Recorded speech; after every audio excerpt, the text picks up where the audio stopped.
The artificial atmosphere inside the hollowed-out asteroid known as Station 342 was thin, tasting of recycled oxygen and old grease. It was a place where the ghost veil, the swirling nebula of electromagnetic dust that choked the Acheron's spine, seemed to seep through the very rock.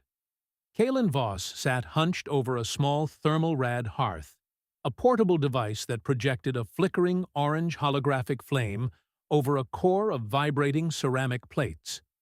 To a man with working neural implants, the fire would look like a cheap simulation, overlaid with scrolling temperature data and safety warnings. But for Kalen, the world was different. His brain, scarred by a catastrophic neural flare years ago, rejected all digital overlays. He saw only the raw, grainy reality of the rock walls and the smudge of orange light that provided the only warmth in the cavern. Behind him, 30 feet away, 3 void mules were tethered to a rusted structural pylon. They were heavy, 4-legged transport droids, their magnetic hooves clacking softly as they shifted their weight. Their cargo bays were stuffed with crates of refined salt isotopes and dried protein rations destined for the trade hub at Lazarus Outpost. The mules, Ash, Bone, and Case, were temperamental machines. Their low-level processors were prone to a peculiar kind of digital stubbornness that felt almost sentient. Kalen couldn't see the status lights blinking green or red on their chassis. He relied on the sound of their cooling fans and the rhythmic whine of their servos to know they were functional. The wind in the heat pocket didn't argue. It was a phantom breeze caused by the station's failing life support, carrying a cold that felt personal. Kalen reached out with a gloved hand to adjust the tea canister sitting on the edge of the hearth. He had been night-blind in a literal sense since birth, but the neural flare had made it worse. In the low light of the asteroid's interior, the world dissolved into a collection of shadows and echoes. He lived in the gaps between what people perceived and what the machines recorded. Being a void slinger in the spine was considered a profession somewhere between brave and suicidal for a man who couldn't use a heads-up display. He heard her before he saw her. Footsteps on the loose, iron-rich regolith. They were careful, measured, and heavy enough to suggest significant mass, but light enough to indicate a predator's grace. It wasn't the erratic clatter of a malfunctioning droid or the frantic scuffle of a tunnel rat. It was the walk of someone who knew how to move in low gravity. Kalen's hand moved instinctively to the heavy adjustable wrench at his belt, a crude but effective deterrent in the lawless reaches of the belt. "Who is there?" he called out, his voice raspy from disuse. Silence followed, thick and heavy. Then a voice emerged from the gloom. It was low, resonant, with a rough edge like gravel being turned in a silk bag. It was a voice designed for practical commands, not for poetry. "May I warm up by your fire?" the voice asked. Kalen turned toward the sound. He could see the smudge of the hearthlight reflecting off something in the darkness. A tall silhouette, broader than a human, standing just at the edge of the orange glow. He couldn't see the details of her face or the texture of her clothes. To him, she was just a darker shape against the dark rock. "Are you alone?" Kalen asked, keeping his grip on the wrench. "Would I ask if I wasn't?" the stranger replied. "Depends on how many of you there are," Kalen countered. "One," she said, "just one person who is cold." Kalen considered this. The accent was thick, the consonants leaning heavily on the back of the throat. It was the characteristic speech of a Krell, though there was a lack of the usual aggressive cadence. He couldn't tell if she carried a kinetic carbine or a sack of stolen minerals. "I have a heavy tool in my hand," Kalen said, his tone level. "I figured I should mention that." "I have a vibro blade in my boot," she replied. "I figured we are even." Kalen felt a small twitch at the corner of his mouth. Not quite a smile, but a recognition of honesty.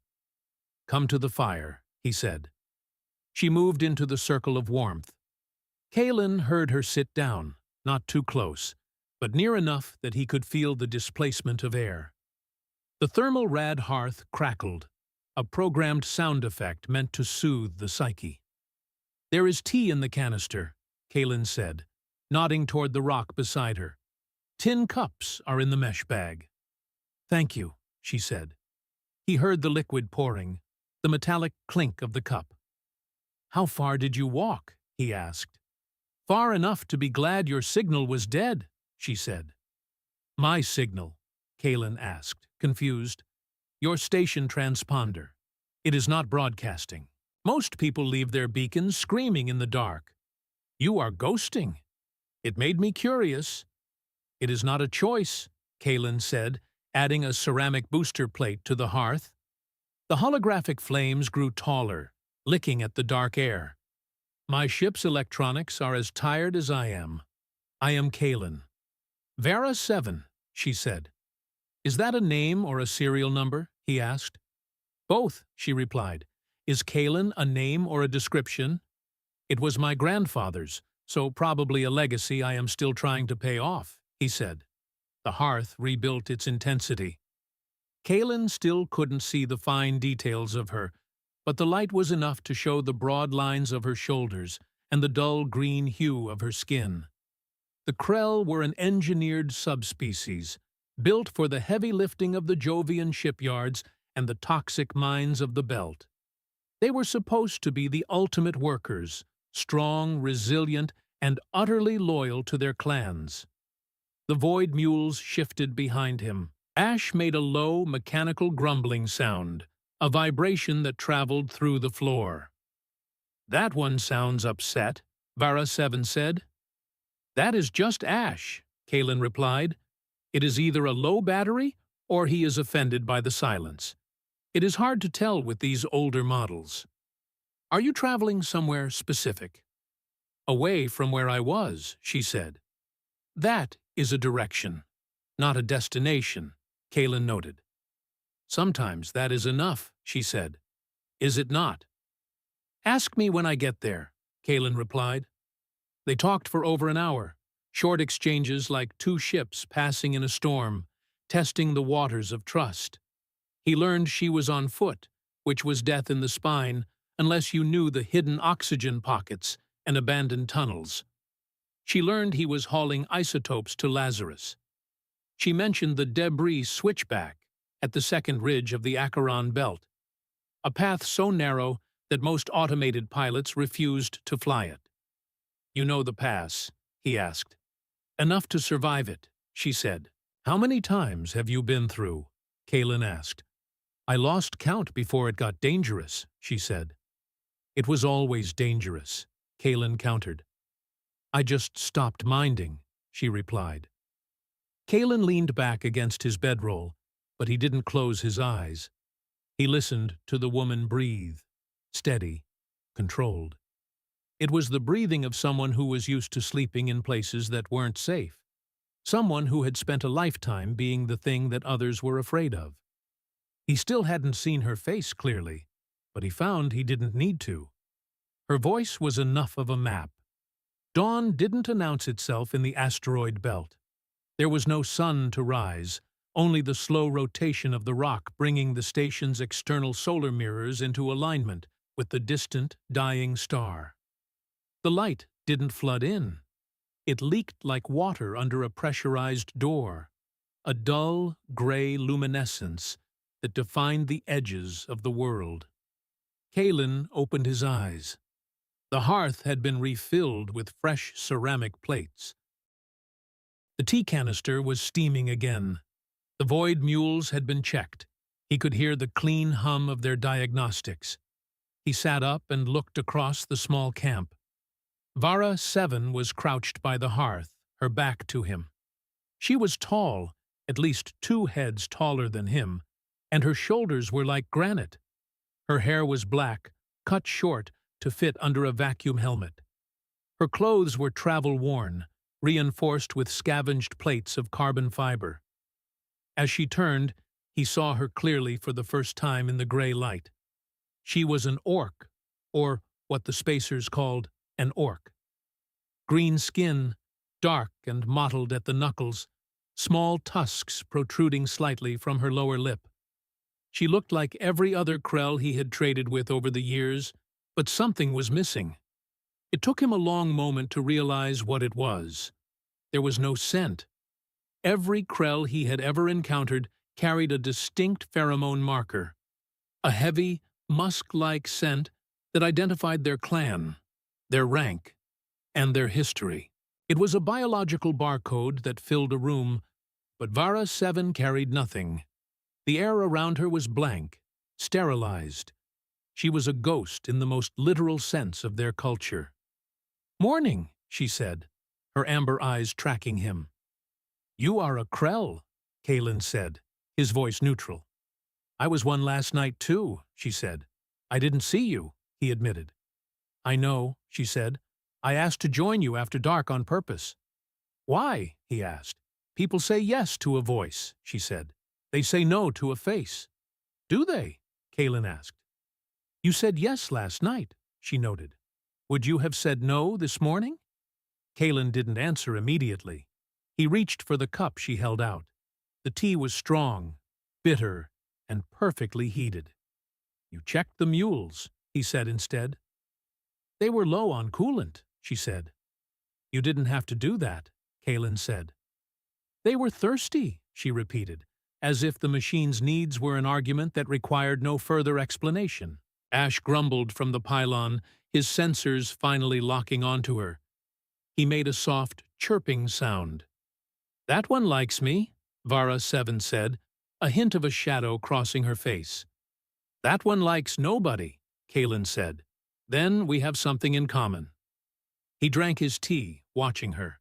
A scentless Krell, alone in the most dangerous reach of the spine, who fixed his machines while he slept. It was a riddle wrapped in green skin. "I need to ask you something," Kalen said. "Go ahead," she replied. "I have synthetic agnosia," he said, the words feeling heavy in his mouth. "I am night-blind, and I am digitally blind. I cannot see the navigation overlays or the debris tracking grids." "I know," Vara 7 said. Kalen paused, his cup halfway to his lips. "How?" "You didn't look at me once last night," she said. "Not at my face, not at my hands. I thought you were being polite. Then I watched your eyes. They don't track the flicker of the hearth, and they don't follow the movement of the shadows. And your camp is set for sound. Mules behind you for the vibration of the rock, the recycler to your left for the hum, the fire in front. You mapped this entire cavern in the first 5 minutes without looking at a single HUD. "That is unsettling," Kalen muttered. "Most useful things are," she said. Kalen set down the cup. The pass to Lazarus has night sections, areas where the dust is so thick that no light reaches the surface. Sometimes the storms close the main routes, and the only way through is the narrow bypasses. "And you cannot see the debris in the bypasses," she finished for him. "No," Kalen said. "So, how do you manage?" she asked. "Slowly," he said. "Badly. Last winter, I lost—" His voice trailed off, the memory of a cracked hull and a screaming alarm surfacing like a ghost. "I lost time." Vara 7 watched him. She heard the tremor in his voice, the swerve in his thoughts. She didn't press him for details. "I can read this rock," she said. "I can see the heat signatures of the debris and the density of the dust. I can see the trail, light or dark." "Why are you telling me this?" Kalen asked. "Because you need a guide, and I need a direction," she said. "I cannot pay much," Kalen said. "I didn't ask for credits," she replied. "What do you want?" he asked. "Through the pass," she said. "To the other side. After that, I am gone." "That is it?" Kalen asked. "That is it," she said. Kalen looked toward the mouth of the cavern. where the gray light of the spine beckoned. The throat of Acheron lay ahead. 4 days of rock and ice and electromagnetic chaos. If they were lucky. "All right," Kalen said, standing up and testing his weight. "To the end of the pass." "To the end of the pass," she echoed. He began loading the crates, and Vara 7 helped without being asked. Her hands moved with a terrifying efficiency, tightening straps and balancing loads with no wasted motion. "You have loaded void mules before," Kalen said. "I have loaded everything before," she said. "Mules, cargo ships, heavy lifters, and one very angry security drone." "How angry?" he asked. "Angry enough that I don't load drones anymore," she said. Kalen almost smiled. It was the first time in weeks he had felt the urge. He was averaging one almost smile every 6 hours, which he figured was either progress or the beginning of a very interesting problem. The ghost veil swallowed them by mid-morning. Outside the shelter of the asteroid's interior, the world was a chaotic tapestry of swirling amethyst and charcoal dust. The electromagnetic interference was so thick it felt like a physical weight against the hull of Kalen's suit. On a standard ship's sensor, this would be a complete whiteout, a screen full of static and error messages. But to Kalen, it was a symphony of vibrations. He felt the hum of the void mule's magnetic hooves through the soles of his boots, and the low-frequency thrum of the debris colliding in the distance. Vara 7 walked 20 feet ahead of him. She didn't use a tether. She moved with a loose, unhurried stride that ate up the distance, her amber eyes scanning the horizon of rock and shadow. To her, the nebula wasn't a wall. It was a transparent veil, revealing the heat signatures of every floating rock and hidden crevice. "Rock slide ahead," she called back, her voice clear over the short-range comms. "Fresh?" Kalen asked. 2 days old," she replied. "How do you know?"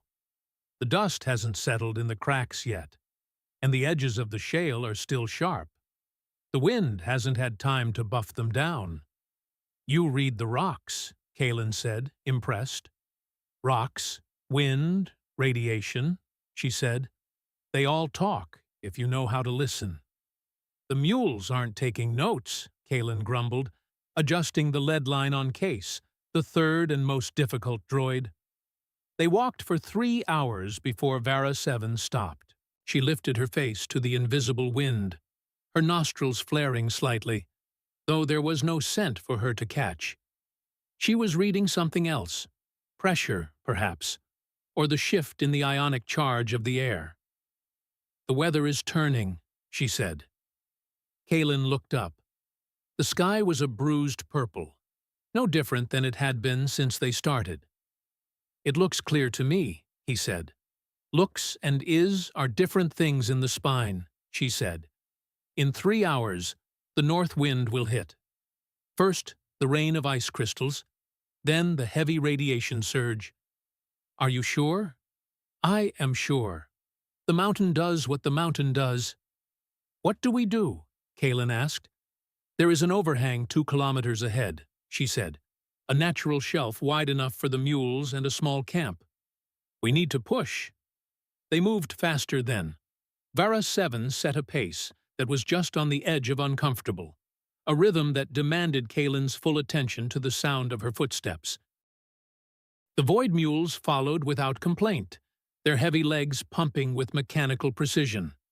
In the spine, the distinction between trust and apathy was a philosophical debate that Kalen didn't have time for.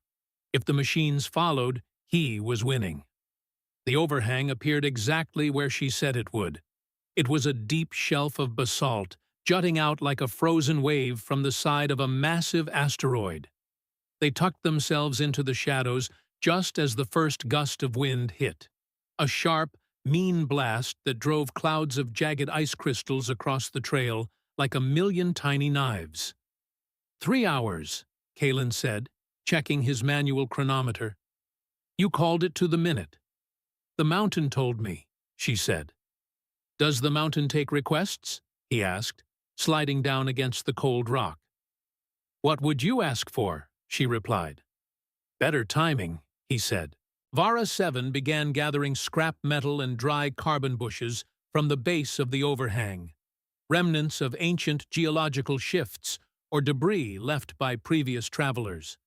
She built a small fire using a portable igniter, though this time she used real fuel pellets instead of the holographic hearth. The flames were real, dancing blue and white in the thin atmosphere, reflecting off the dark rock wall behind them. Kalen sat across from her, his back against the stone. The void mules pressed together near the entrance, their large bodies generating enough heat to keep the equipment from freezing. The storm built outside, turning the pass into a corridor of howling noise and static. Vara 7 sat closer this time. The distance between them had shortened by the length of a day's survival. Why did you walk after dark last night? Kalen asked. You knew the mountain. You could have made your own camp. She looked into the blue flames. Because I saw yours first, she said. And, Kalen prompted, and I was tired of walking past fires that weren't mine, she said. The words were simple, devoid of drama, but they carried a weight that Kalen understood in his bones. He thought of all the years he had spent in the void, ghosting through the spine, because he was too ashamed of his broken brain to ask for help. He thought of how many times he had seen a ship's lights in the distance and turned away because he didn't want to explain why he couldn't see their docking codes. A fire doesn't ask who sits beside it, Kalen said quietly. Vara 7 looked at him. The firelight caught her face, highlighting the strong, sharp lines of her jaw and the small scars around her tusks. She carried everything a Krell should carry: the strength, the endurance, the history of a warrior race, except for the one thing her people valued most. She said nothing, but she moved 1 foot closer to the warmth. The storm lasted until nightfall. When it finally passed, it left the main trail buried under a massive pile of loose rock and frozen methane. Blocked, Vara 7 said, peering through the settling dust in the last gray light of the day. How bad? Kalen asked, standing beside her. 2 hours to clear it with the mule's heavy servos. Maybe 3, she said. We do not have 3 hours of light, Kalen said. The temperature will drop to 70 below once the solar mirrors rotate. There is the night route, she said. The night route was a higher trail, narrower and steeper, carved along the very edge of the asteroid's cliff face. In daylight, it was a terrifying prospect. At night, for a man who couldn't see the edge of his own boots, it was a death sentence. I cannot see that trail in the dark, Vara 7, Kalen said. I know, she replied. If I misstep, Kalen said, his voice dropping. You won't, she interrupted. How can you be so sure? He asked. Because I will be in front of you, she said. And I will tell you where every step is. Kalen looked toward the darkening horizon. The void mules stood patiently, their cooling fans humming. Ash made a sharp clicking sound, his way of saying, let's move. You are asking me to walk a cliff edge blind, Kalen said. I am asking you to trust me, she replied. That is the same thing, Kalen said. Is it? She asked. Is it not? He countered. Trust is choosing to step when you cannot see the ground, she said. Blindness is simply not having the choice. There is a difference. Kalen absorbed that. He felt the vibration of the rock beneath his feet, the immense weight of the asteroid as it spun through the void. Are you always this philosophical on the edge of a cliff? He asked. Only when someone is stalling, she said. I am not stalling, Kalen said. You have been staring at a sky you cannot see for 30 seconds, she noted. I am thinking, he said. Think while walking, she said. It is faster. He almost laughed. It was the third time that day. Vara 7 took the lead rope of Ash, looping it through a heavy carbon fiber knot and handing the tail to Kalen. Hold this, she said. When I stop, you stop. When I say left, you go left. When I say step, you step exactly where my footprint is.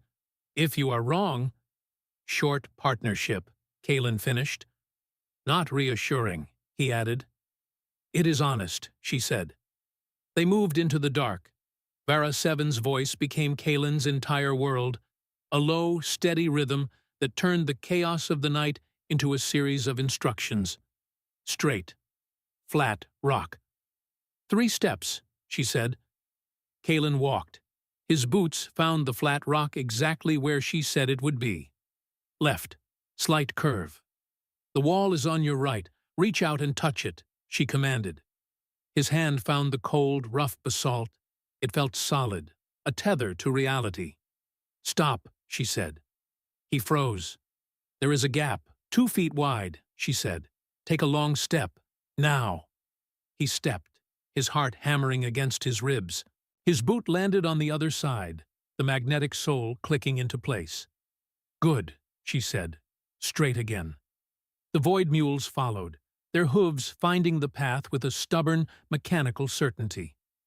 Ash led the way, Bone followed, and Case, the nameless third mule who had earned the nickname Problem, carried 200 kilograms of isotopes like he was personally offended by the gravity. An hour passed, then 2. The cliff dropped away to their right. Kalen couldn't see the abyss, but he could feel it. The sudden absence of solid ground, the way the wind changed its pitch as it whistled over the edge. Narrow section, Vara 7 said. Her voice was closer now. She had slowed her pace. Shoulder width. 20 steps. Wall to your left. Drop to your right. How far is the drop? Kalen whispered. Far enough that you do not want to know, she replied. That is the second time tonight you have failed to reassure me, Kalen said. I am saving the reassurance for when you actually need it, she said. When is that? He asked. When it is over and we are drinking tea, she replied. They made it.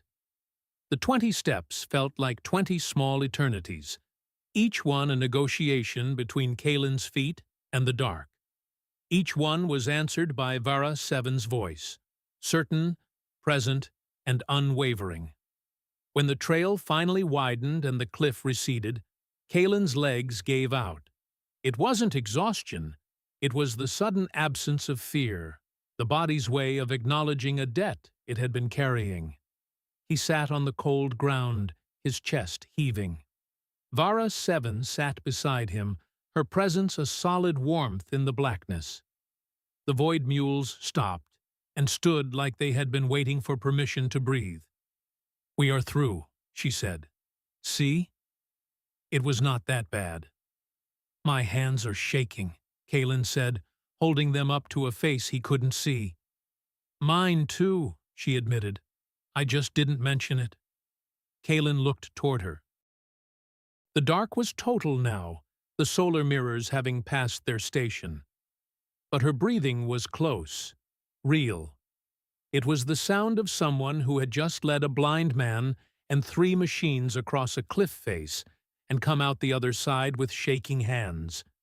She had kept her voice steady through sheer force of will. Vara, he said. Thank you. Don't, she said. Why not? He asked. Because that implies a favor, she said. I was on that cliff too. Fair point, Kalen said. I am full of those, she replied. I have noticed, he said. The dark held them for a long time. Somewhere ahead, the trail continued, leading down toward the valleys of the next asteroid cluster. 3 void mules with opinions they kept to themselves stood guard. We will camp here, Kalen said. Obviously. I will build the fire. Can you find the fuel? I will find the mules, she said. The fuel is near the mules. "That is not how I will find it," Kalen said. He did a poor job of it, with a lot of feeling around, and one incident involving Bones' back leg that neither of them would ever speak of again. But eventually, the fire caught, and the light returned. For the first time that night, Kalen could see Vera Seven's face. She was smiling. Not a wide, bright smile, but a small, private one that happens when a person realizes they are not alone, and it doesn't terrify them. "What?" he asked. "Nothing," she said. "You are smiling," he noted. "I am not," she said. "I am night-blind, not day-blind," Kalen said. "Go to sleep, Vera." "Good night, Kalen," she said. Neither of them slept quickly, but neither of them kept one eye open either. That was new for both of them. The transition from the narrow cliffside to the obsidian flats was marked not by a change in light, but by a shift in the frequency of the wind. In the Acheron spine, the wind didn't just blow, it sang, a low-frequency hum that vibrated through the hull of Kalen's suit and into his marrow. As they descended from the ridge, the claustrophobic press of the canyon walls gave way to a vast, dark expanse of solidified lava and iron-rich dust. Here, the ghost veil was less of a wall and more of a shifting fog, illuminated by the distant rhythmic pulses of a pulsar somewhere on the edge of the sector. Kalen walked with a slight limp. The synthetic agnosia made it difficult for his brain to process the feedback from his prosthetic leg, a legacy of the same accident that had fried his neural links. He relied on the rhythmic clack of the void mules to pace himself. Ash and Bone were steady, their heavy mechanical frames absorbing the micro-tremors of the flats. But Case, the mule Kalen had begun to call Problem, was acting up. The droid's sensors were clearly picking up something in the static that Kalen's ears couldn't quite catch. "Easy there, Sparky," Kalen muttered, reaching out to pat the cold, armored flank of the machine. The mule hissed, a vent of pressurized coolant escaping from its neck joint. Vera 7 was 30 paces ahead, her silhouette a jagged shadow against the violet haze. She stopped abruptly, her hand going to the hilt of the vibroblade tucked into her thigh rig. Kalen went still instantly. He didn't need to see the threat. He could feel the change in the air, a sudden sharp ionization that tasted like burnt ozone. "Sit tight," Vara's voice crackled over the comms, low and urgent. "We've got company. Scavs." Kalen felt his stomach drop. Scavengers in the spine were bottom feeders, usually desperate souls who had lost their rigs and their minds to the dust. They hunted in small packs, using jury-rigged pulse emitters to scramble a ship's or a droid's electronics before moving in for the kill. For a man who was already digitally blind, a pulse emitter was a death sentence. It would knock out his life support and his prosthetic leg in one go. "How many?" Kalen asked, his hand drifting to the heavy wrench at his belt. "4," she said. "2 on the ridge to the left, 2 closing in through the dust. They're using stealth wraps. To a normal eye, they are ghosts. To me, they are glowing like suns." Kalen frowned. Why would they glow? Vara didn't answer immediately. He heard the faint metallic snick of her blade sliding from its sheath. "Stay with the mules. Keep them between you and the ridge. If I tell you to bug out, you don't look back. You just run." "I'm not leaving my salt isotopes, Vara," Kalen grunted, though his heart was hammering against his ribs. "And I'm not leaving a partner behind." There was a brief silence on the channel. "Partner," she repeated, the word sounding foreign in her mouth. Then she was gone. Kalen couldn't see her move, but he heard the soft scuff of her boots as she accelerated. The Krell were built for bursts of terrifying speed, their muscles augmented by biological looms that could weave kinetic energy into every stride. He pressed himself against the side of Ash, the lead mule, using the droid's massive bulk as a shield. He listened. The spine was a world of echoes. He heard the distant whine of a pulse emitter charging up, a sound like 1,000 angry hornets trapped in a jar. He heard the sharp, sudden intake of breath from one of the scavengers hiding in the rocks. And then he heard the impact. It wasn't the sound of a fight. It was the sound of a butcher at work. A wet thud, a sharp cry that was cut off mid-gasp, and the sizzle of a vibroblade through a pressurized suit.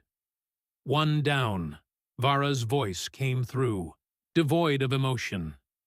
Kalen felt a chill that had nothing to do with the vacuum. He had seen Krell fight before. They were brutal, efficient, and lacked the hesitation that defined human combat. But there was something else in Vara's movements. She wasn't just fighting. She was hunting with a predatory certainty that suggested she could see the very atoms of her enemies. A sudden flash of blue light illuminated the flats. The scavenger on the ridge had fired his pulse emitter. Kalen felt the surge of energy wash over him. His prosthetic leg buckled as the servos groaned under the interference, and the HUD-less display in his mind flickered with bursts of static. Ash and Bone let out a synchronized mechanical wail, their processors struggling to stay upright. "Vara!" Kalen shouted, collapsing to one knee. The blue light died away, replaced by a terrifying silence. Kalen struggled to reboot his leg, his fingers fumbling with the manual override switch on his thigh. He was blind, partially paralyzed, and alone in a dust storm with at least 3 killers. Then he heard it. A low, guttural growl that didn't sound human or Krell. It was a sound of pure, unadulterated rage. The ridge erupted in noise, clashing metal, the roar of a kinetic pistol, and then a long, trailing scream that faded as someone, or something, was tossed over the edge into the abyss. Seconds later, Vara appeared beside him. She didn't look like the woman who had shared his tea the night before. Her skin was darkened with the green-black fluid of Krell ichor and the red of human blood. Her eyes were wide, the amber irises glowing with an intense bioluminescent light. She was breathing hard, her chest heaving, her posture coiled like a spring. "Are you hit?" she asked, her voice tight. "Just my leg," Kalen panted, finally getting the servo to lock. "I'm fine. Did you get them?" "They're not a problem anymore," she said, her eyes slowly fading back to their normal shade. She reached down and grabbed his arm, hauling him to his feet with effortless strength. Her touch was hot, unnaturally hot. Kalen realized then that she wasn't just scentless, she was a biological anomaly. "Vara, your eyes," he whispered. She stiffened, pulling her hand away. "What about them?" They were glowing. "I've traded with Krell for 20 years. I've seen them in the pits of New Titan and the docks of Europa. None of them do that. None of them can see through stealth wraps without a scanner." She looked away, her gaze fixed on the shifting dust of the flats. "That is why I am a ghost, Kalen." "What do you mean?" "The Krell are designed for unity," she said, her voice dropping to a low rumble. "We share the scent. We share the hive mind of the clan. It is a biological consensus. But every 1,000 births, something goes wrong. Or right, depending on who you ask. The genetic loom overweaves. It trades the scent glands for sensory augmentation. It gives us the ability to see the thermal flow, the electromagnetic spectrum, the very pulse of the void."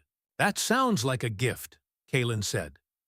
"To a human, perhaps," she spat. "To a Krell, it is a mutation. It is a break in the consensus. If you can see things the clan cannot, you are a threat. You are a liar. You are a monster. They didn't just exile me because I had no scent. They exiled me because I could see the rot in the elders before they even knew they were sick.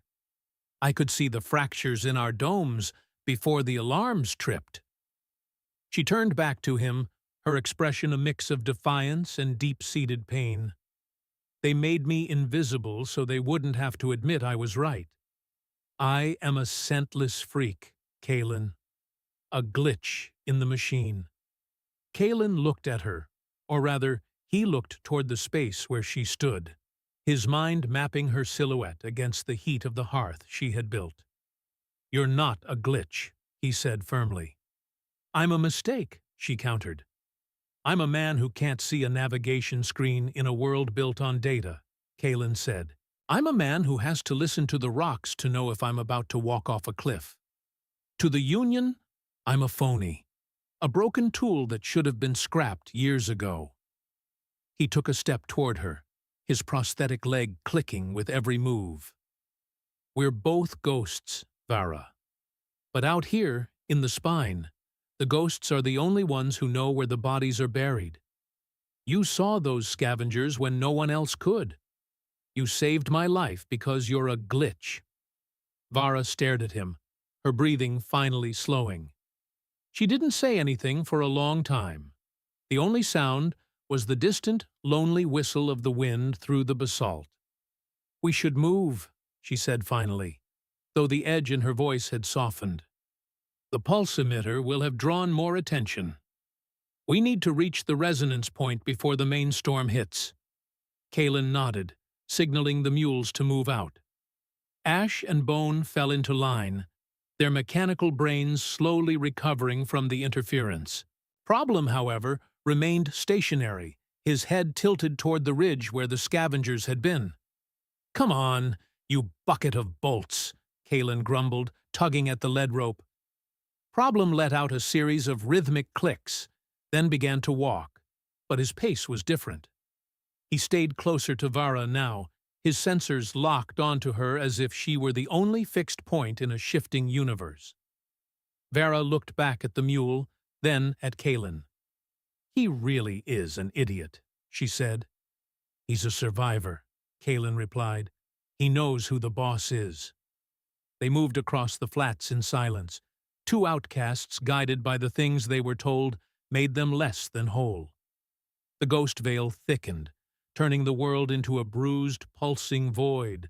But for the first time in 3 years, Kaylin Voss didn't feel like he was walking alone.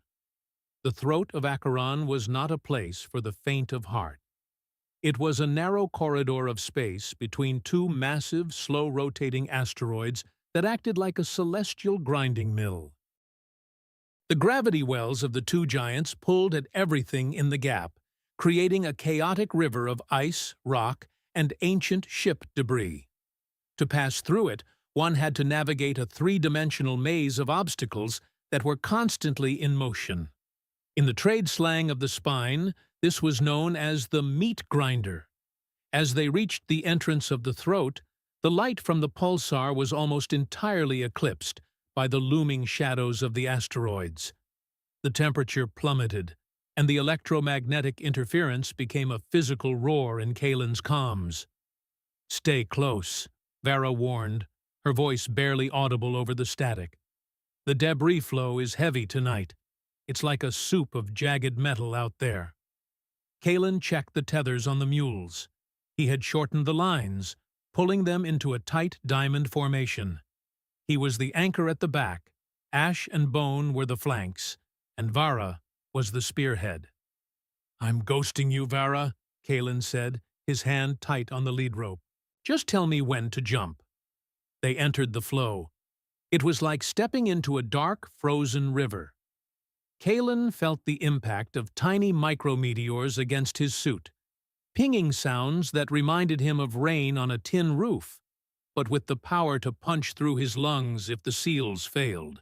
He couldn't see the rocks, but he could hear them, the deep, low-frequency thuds of the larger boulders as they collided with each other, and the high-pitched shriek of metal shearing against metal. He was navigating by vibration now. He felt the pull of the asteroids in his inner ear, a dizzying sensation of being tugged in two directions at once. He relied on the tug of the lead rope in his hand. If Vara moved left, he moved left. If she stopped, he stopped. "Vara!" he shouted as a massive shadow loomed over them, a piece of a derelict freighter, its hull torn open like a ribcage. "I see it!" she yelled back. "Low! Stay low!" Kalen dropped to his stomach, pulling the mules down with him.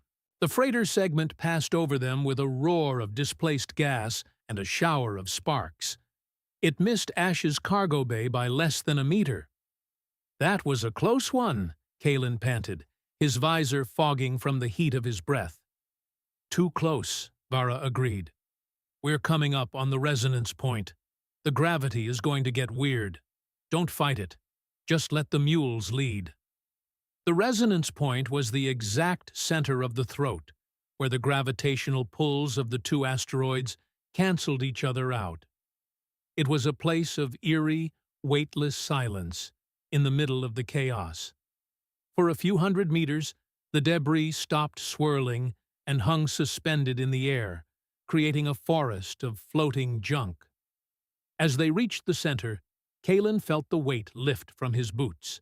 He was floating, held only by the magnetic anchors of the void mules. Around him, the world became a gallery of the forgotten, floating girders, frozen clouds of coolant, and the remains of ships that had tried and failed to make the passage. He stopped. His hand touched something cold and smooth. He didn't need eyes to know what it was. It was a memorial cairn, a small stack of stones and scrap metal, held together by a low-power magnetic tether. Vara sensed his hesitation. She drifted back toward him, her glowing eyes scanning the floating forest. "What is it?" she asked. "The resonance point," Kalen whispered, his voice thick with a memory he had tried to bury. "My brother, Elias." "He didn't make it past this section." Vara went quiet. She looked at the small cairn, then at Kalen. "It was 5 years ago," Kalen continued, his fingers tracing the cold surface of the stones. "We were running a load of medical supplies to a colony on the far side. The storm hit early. We were in a small scout ship, not a rig like this. The gravity shear caught us. The hull started to buckle. Elias." He pushed me into the escape pod and manually triggered the release. He stayed behind to stabilize the reactor so I could get clear. He took a jagged breath, the sound echoing in his helmet. I watched the ship go into the grinder from the pod's viewport.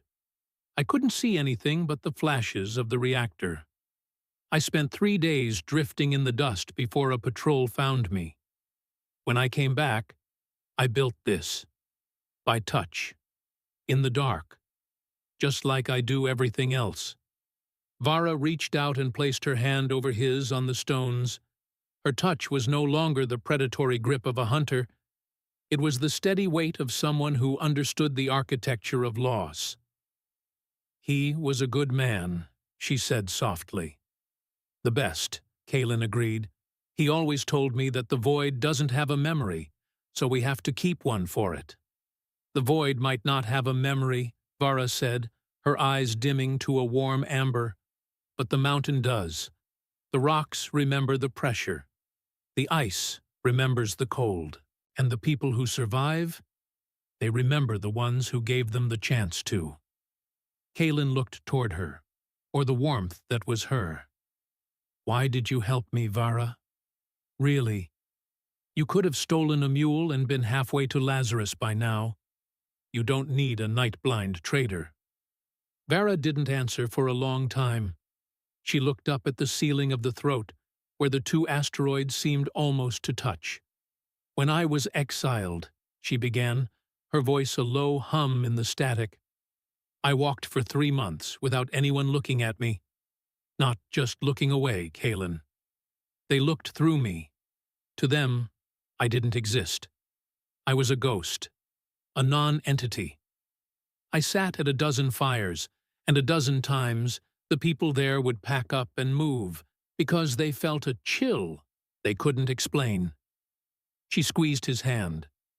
You were the first person in 3 years who heard my voice, and didn't wait for a scent to tell you if I was dangerous. You didn't see a Krell monster or a scentless freak. You saw a person who was cold. You gave me a cup of tea before you even knew my name. She let go of the cairn and looked him in the eye, even though he couldn't see the gaze. In a world where everyone sees too much and understands too little, your blindness is the most honest thing I've ever encountered. You see me, Kalen, not with your eyes, but with your fire. Kalen felt a lump in his throat that he couldn't swallow. He reached out and adjusted the magnetic tether on the cairn, making sure it was secure for another season. Let's get out of here, he said, his voice regaining its strength. We've got a delivery to make. They moved through the rest of the throat with a new kind of synchronicity. The debris continued to howl, and the gravity continued to pull. But the fear had been replaced by a quiet, shared determination. As they emerged from the far side of the corridor, the vast green and blue marble of Lazarus Outpost began to grow in the distance. It was a beautiful sight, a beacon of life in the middle of the dead rock. But Kalen found himself looking not at the destination, but at the woman walking beside him.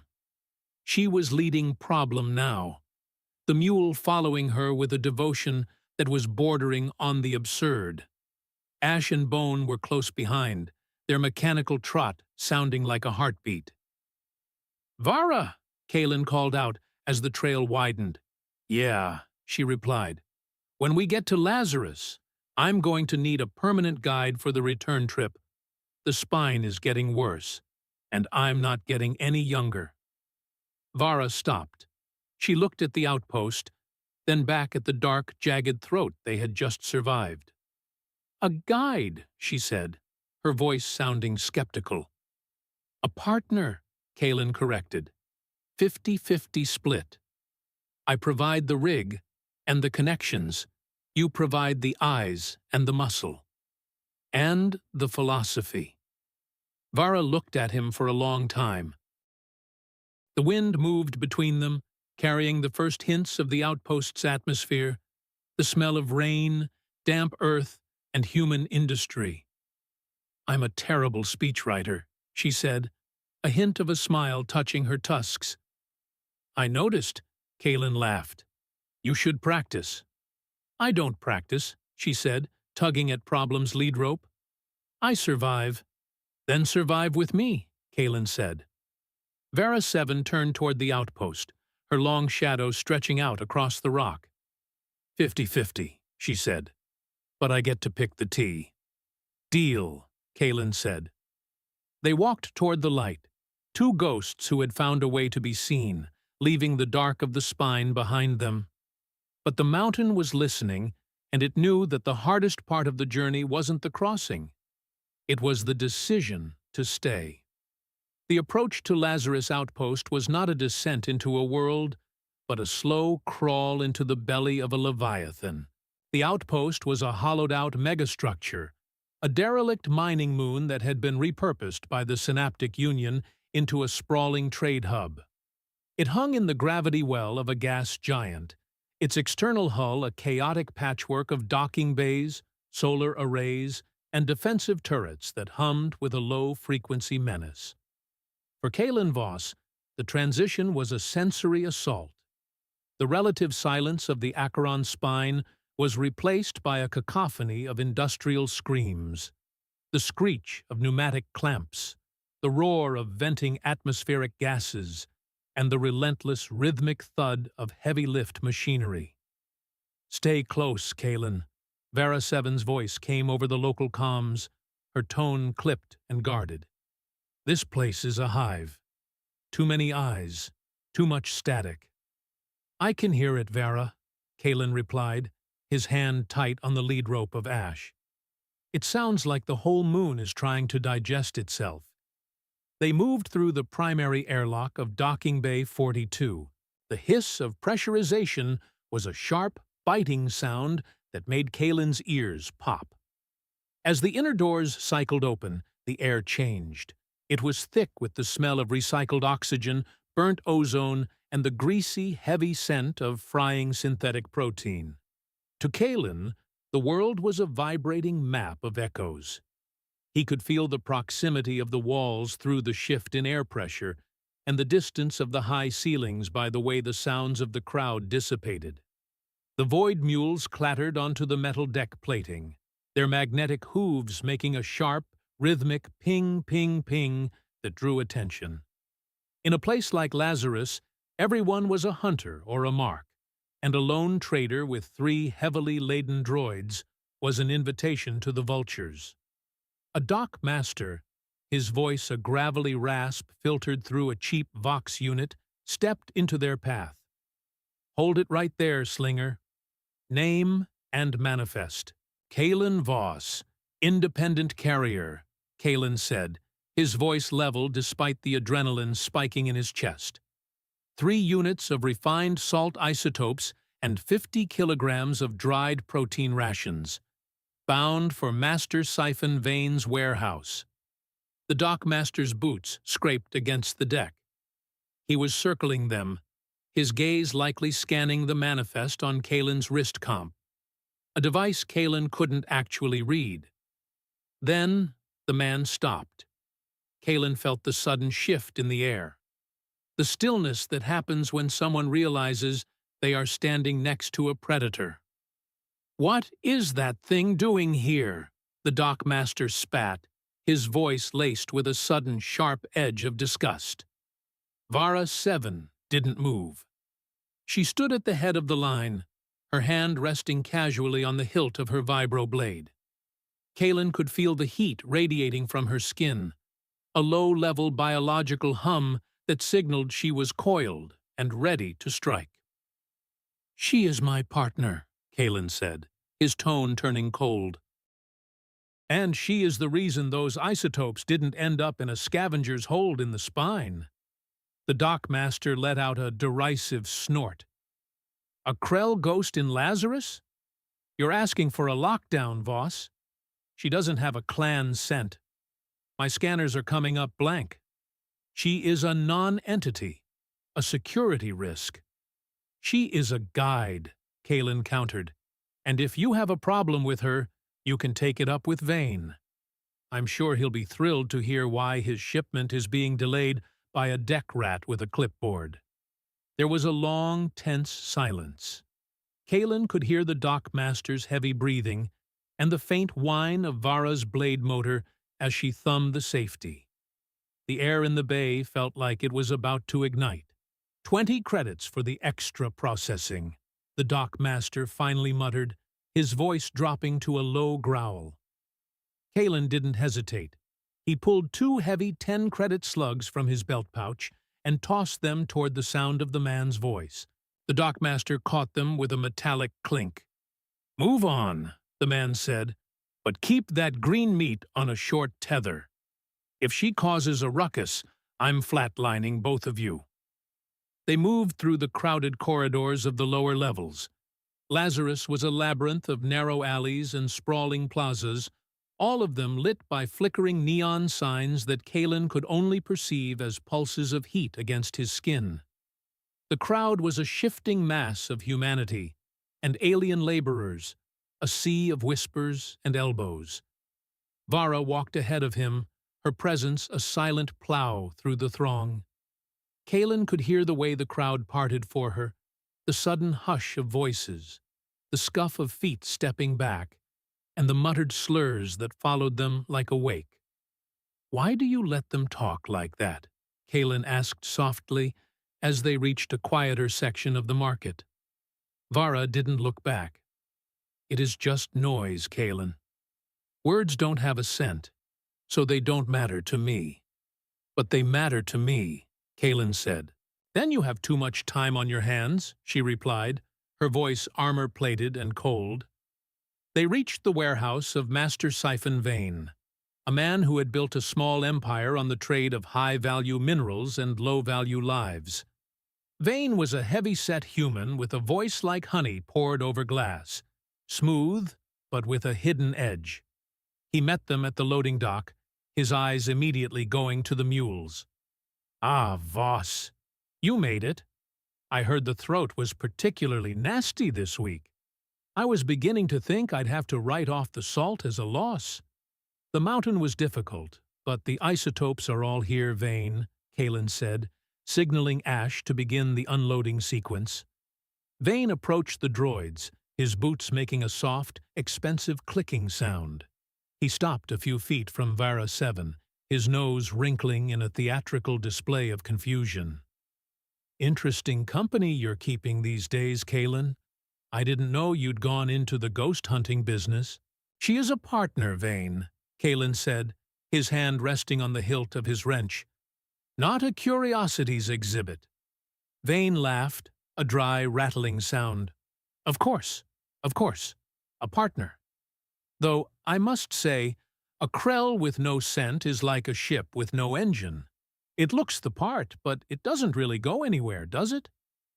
He turned his attention back to the cargo, his fingers dancing across a handheld scanner. 500 credits for the lot," he said, his tone turning businesslike. 500? Kalen bristled.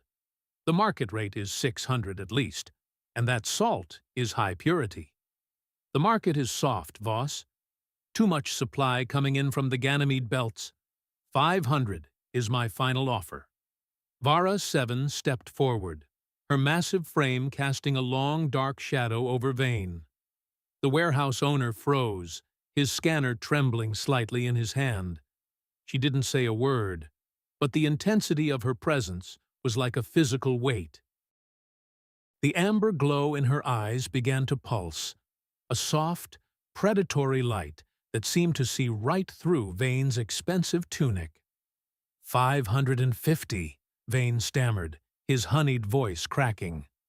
"Actually, 550 is more than fair." Kalen felt the tension in Vara's posture ease slightly. 550 it is, he said. The transaction was completed in silence. Vane transferred the credits to Kalen's account, his eyes darting toward Vara, as if he expected her to leap at his throat at any moment. As they turned to leave, Vane called out, his voice regaining some of its oily confidence. "You should be careful, Voss. A man with your condition shouldn't be relying on a broken tool. There are specialists here at the outpost, people who can fix that brain of yours. For the right price, of course." Kalen didn't stop. He led the mules back into the neon-lit chaos of the market, his heart heavy with a weight that had nothing to do with cargo. "We need a place to stay," Vara said as they reached a crowded intersection, somewhere away from the main thoroughfares. "There is a place called the Rusty Vent," Kalen said. "It is a low-oxygen bar with sleeping pods in the back. They don't ask for IDs, and they don't care about scents." "Sounds like home," Vara muttered. The Rusty Vent was a dark, cramped space buried deep in the moon's secondary crust. It smelled of cheap liquor, stale sweat, and the metallic tang of recycled air. The patrons were a mix of miners, drifters, and discarded laborers, most of them too far gone to care about a blind trader or a scentless Krell. Kalen ordered 2 drinks, a synthale for himself and a heavy fermented Krell mash for Vara. They sat in a corner booth, the void mules powered down and tucked into a nearby maintenance bay. "You did well today," Kalen said, raising his glass. "Vane was going to lowball me." Vara stared into her drink, her face unreadable in the dim light. "He is a small man who hides behind a large desk. I have seen 1,000 of him in the mines. They only understand one thing." "Power," Kalen suggested. "Fear," Vara corrected. "They understand fear. Power is just the ability to make someone afraid." Kalen took a long pull of his ale, the cold liquid stinging his throat. "Is that what we are doing, Vara? Making people afraid?" We are surviving, Kalen. In the spine, fear is the only currency that doesn't lose its value.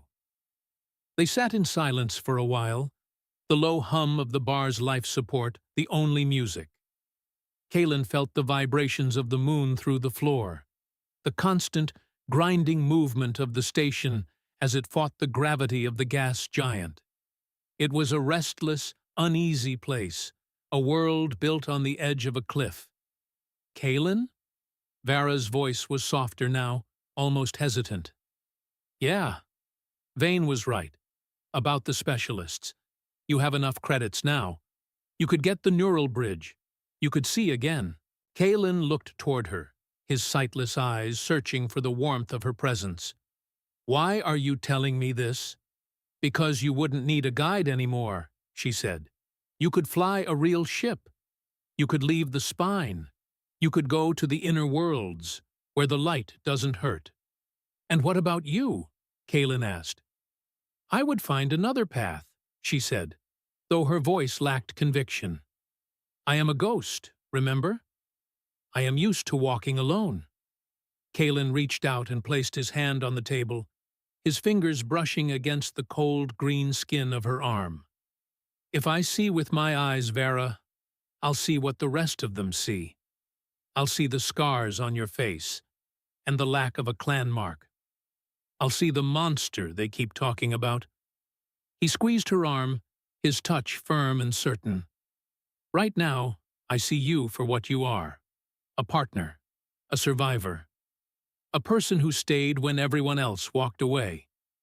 I don't think a neural bridge can show me anything more important than that. Vara didn't pull away. She sat there, her amber eyes fixed on his hand, her breathing slow and steady. For a brief moment, the noise of the bar and the grinding of the moon faded into the background. There was only the fire, not a holographic one this time, but the one burning between them, fed by a trust that was beginning to earn its own name. But the moment was broken by a sudden, sharp clatter of boots. Kalen felt the air change again, not the predatory heat of Vara, but the cold, sterile presence of something official. Kalen Voss? A voice asked. A voice he hadn't heard in 5 years. Kalen froze. Jax? A man stepped into the light of their booth. He was dressed in the crisp, silver-gray uniform of the Synaptic Union's medical corps. His face was a map of sharp angles and expensive skin grafts, his eyes 2 glowing blue orbs of pure digital data. It has been a long time, Kalen, Jax said, his voice devoid of emotion. I heard you were ghosting in the spine. I didn't believe it until I saw your manifest at the dock. What do you want, Jax? Kalen said, his hand tightening on his glass.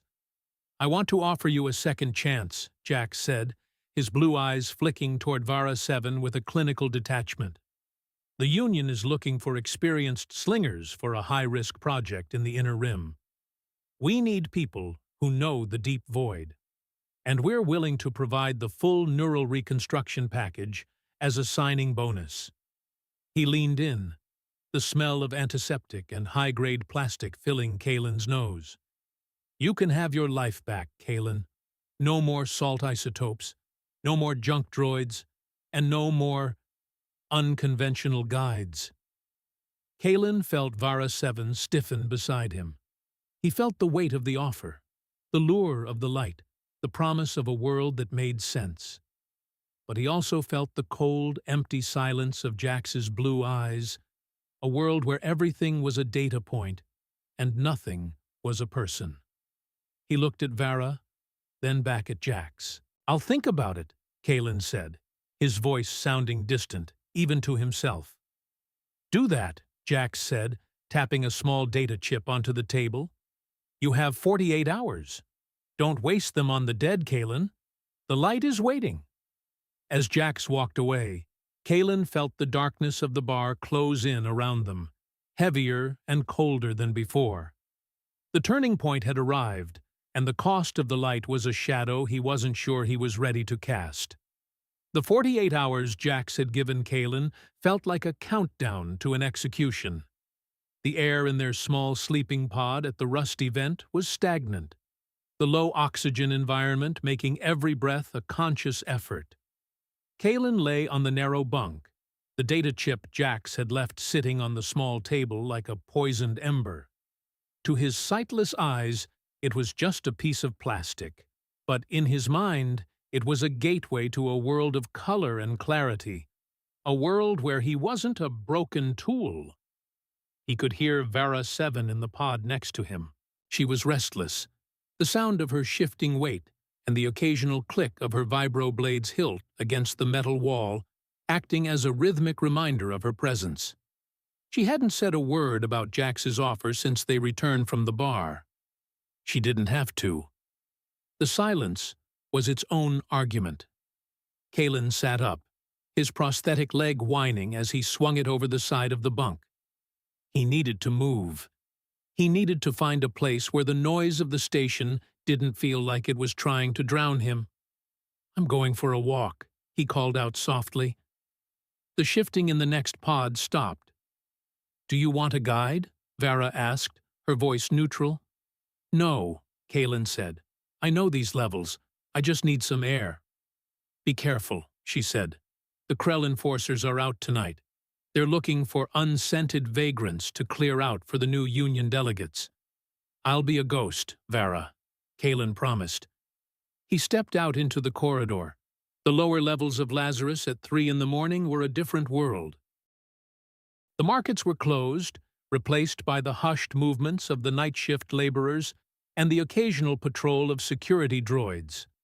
Kalen walked by touch and sound, his fingers brushing against the cold, damp walls of the maintenance tunnels. He navigated by the hum of the power conduits and the distant rhythmic throb of the moon's core. He found himself in a small, forgotten observation deck on the outer edge of the station. It was a place where the hull was thin, and the vibrations of the void felt more immediate. There was a large, reinforced window that looked out over the gas giant, a view Kalen couldn't see, but could imagine. He could feel the immense cold presence of the planet through the glass, a massive weight in the dark. "Kalen?"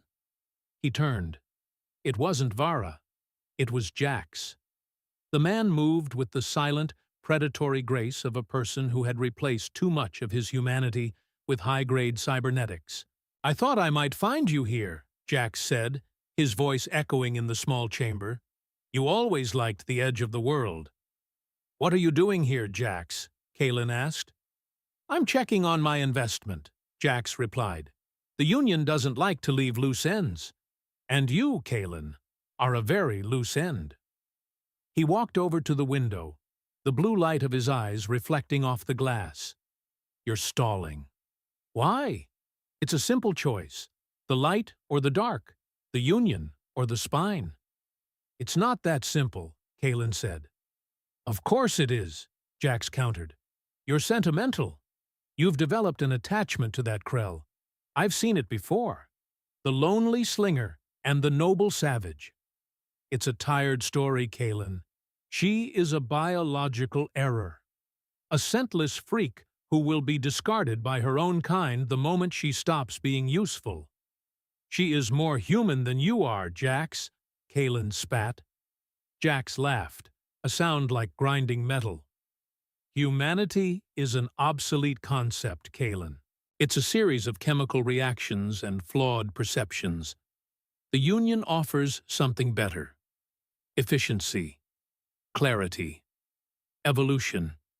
You can be part of the consensus, or you can rot in the dust with a monster." He turned toward Kalen, his blue eyes glowing with an intense clinical light. "If you take the bridge, we'll wipe the agnosia. We'll rebuild your neural pathways. You'll see the void for what it really is, a vast, beautiful machine.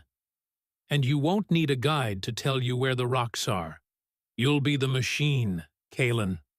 Kalen felt a cold shiver run down his spine. The machine. That was what Jax had become. A creature of pure data, devoid of the heat and the smell and the messiness of life. "I don't want to be a machine, Jax," Kalen said. "Then you're a fool," Jax replied, his voice turning cold. "And the Union has no use for fools." He stepped past Kalen, his shoulder brushing against him with a hard, unyielding pressure. "You have 36 hours left.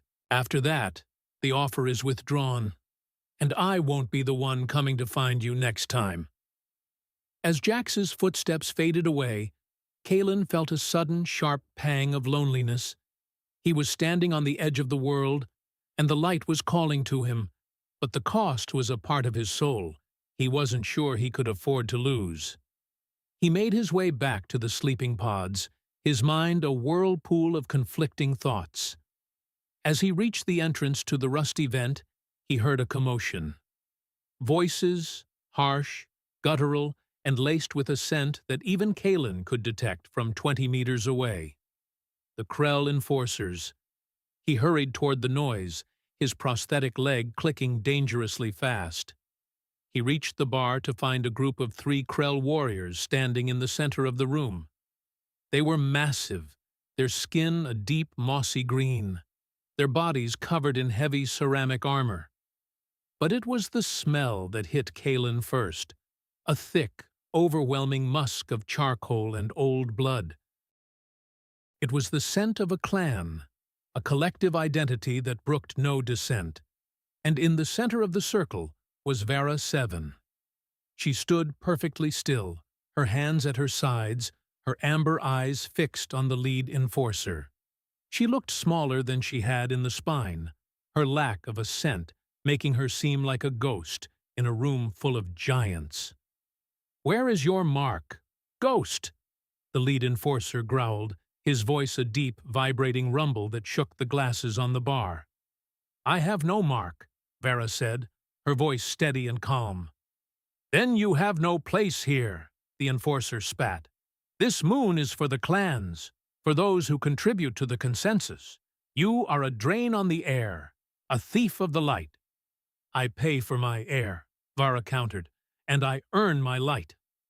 The enforcer stepped forward, his massive hand reaching out to grab her jaw.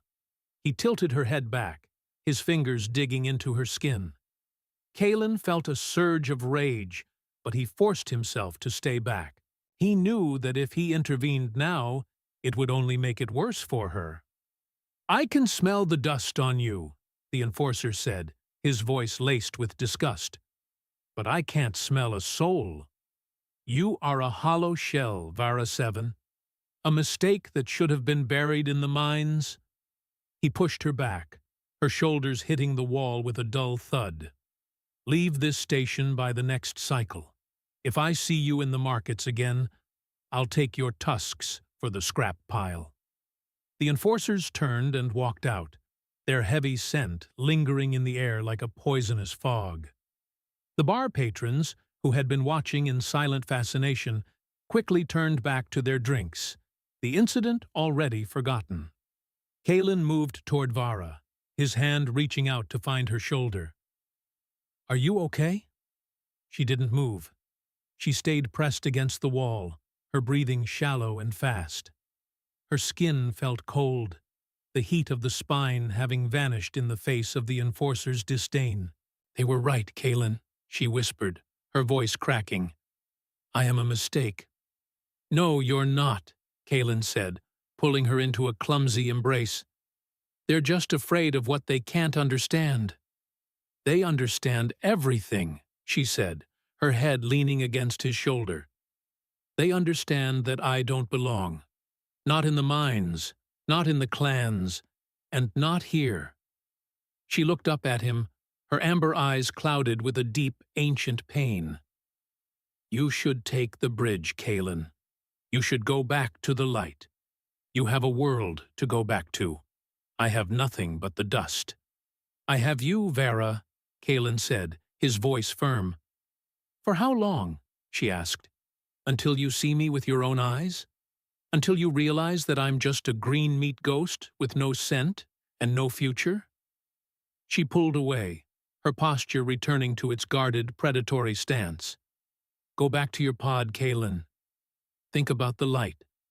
I'm going to check the mules. Kalen watched her walk away, her silhouette a lonely shadow in the dim light of the bar.